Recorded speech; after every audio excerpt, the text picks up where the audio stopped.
Okay, today we're going to learn what this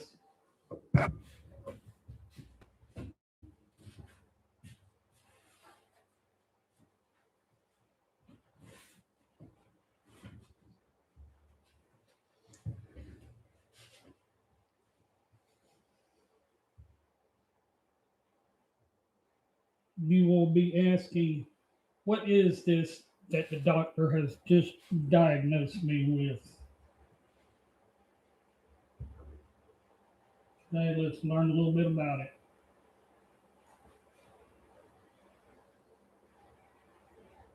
It's one of the most recognizable neurological conditions in the world, affecting millions. We know it by its symptoms: the tremor, the stiffness, the slow movement. Well, for thousands of years, it was a mystery without a name. Today, we call it Parkinson's disease, but the journey to understanding this condition took us from ancient herbal medicine to a 19th century London street corner and eventually to the very edges of brain surgery.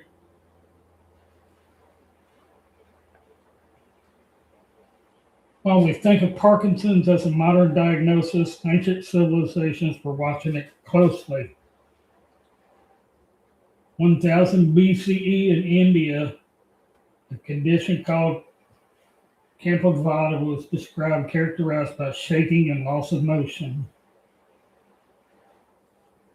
They treated it with something called mucuna pruriens, which is a tropical legume that naturally contains L-dopa or dopamine. In Rome in the 2nd century, famous physician Galen described shaking palsy, noting that the tremors occurred even when the patient was at rest. For the next 1500 years, progress on it stalled. It remained a collection of symptoms without a unifying theory.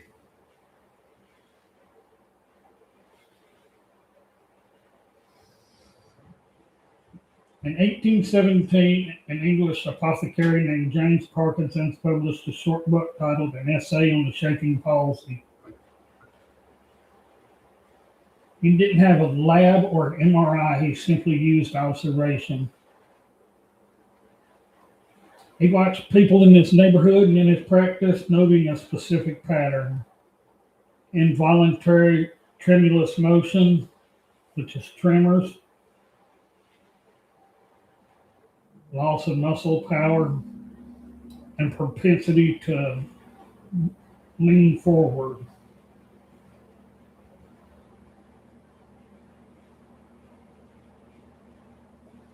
In the late 1800s, the father of modern neurology, Jean-Martin Charcot, rediscovered Parkinson's work.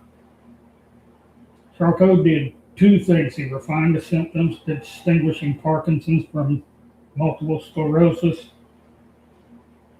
and he insisted the condition be renamed malady de Parkinson's or Parkinson's disease to honor the man who first defined it. Up until the 50s, we knew what it looked like, but not why it happened. Then came the chemistry revolution. In 1957, a Swedish scientist named Arvid Carlsson discovered that dopamine was a neurotransmitter in the brain, not just a precursor to adrenaline. He realized the lack of dopamine in the basal ganglia was the culprit. He also won a Nobel Prize later for that.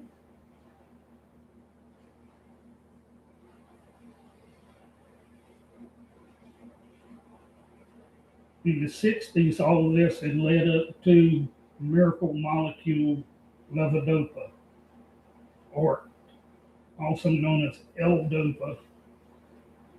And for the first time, patients who were virtually paralyzed can move again. That remains the gold standard of treatment today, which I'm also on that myself. L-Dopa does pretty good for me. I mean, still get symptoms every once in a while because there is really no cure. You can only treat symptoms.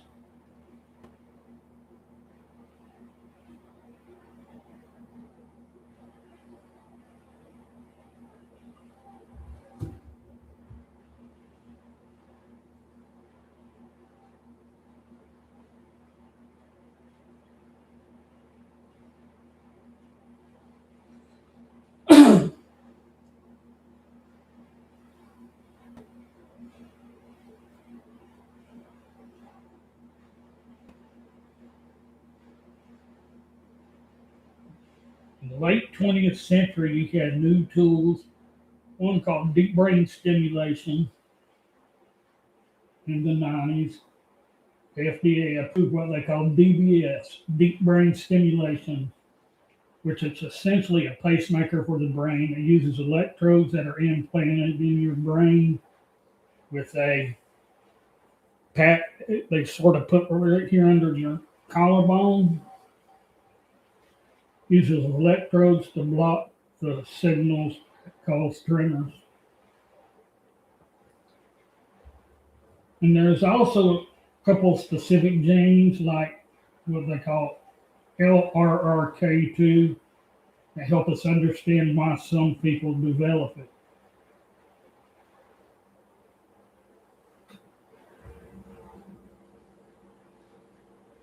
The history of Parkinson's is a story of slow, steady progress. They've also gone from shaking palsy to understanding the very chemicals that make us move. Today, they're doing research into gut health, immunotherapy, and stem cells research for Parkinson's. The ultimate goal of a world without it.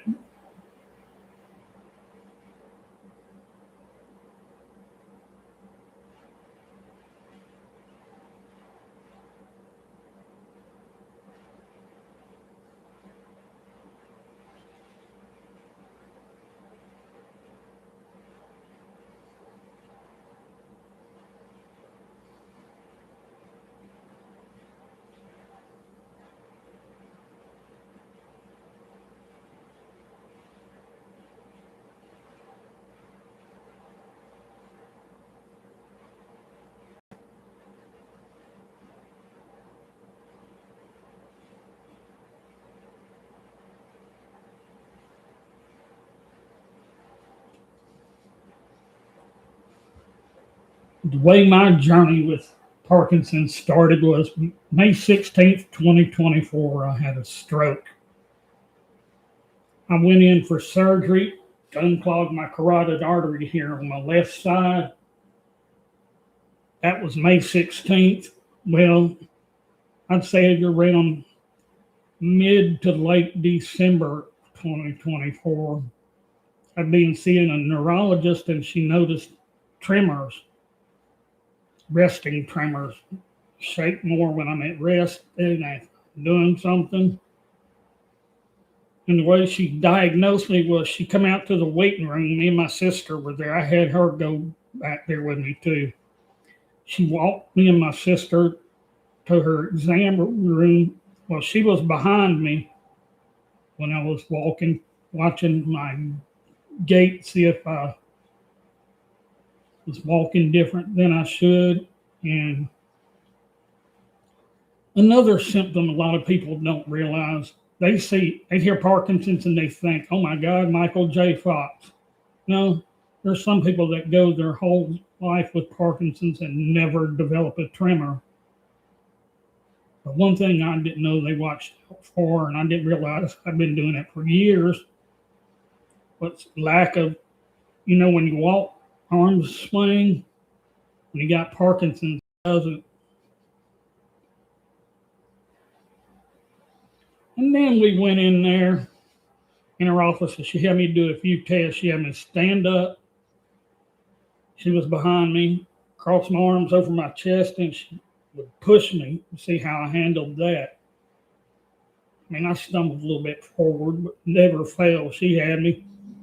And then she pulled me back and to see how I handled it. Because with Parkinson's, you also have balance issues, and that's why I use a cane to this day, and sometimes a walker, because I don't want to fall down and crack my noggin or anything. And one thing I tell people when they ask about it, Parkinson's is not terminal. You do not die of Parkinson's.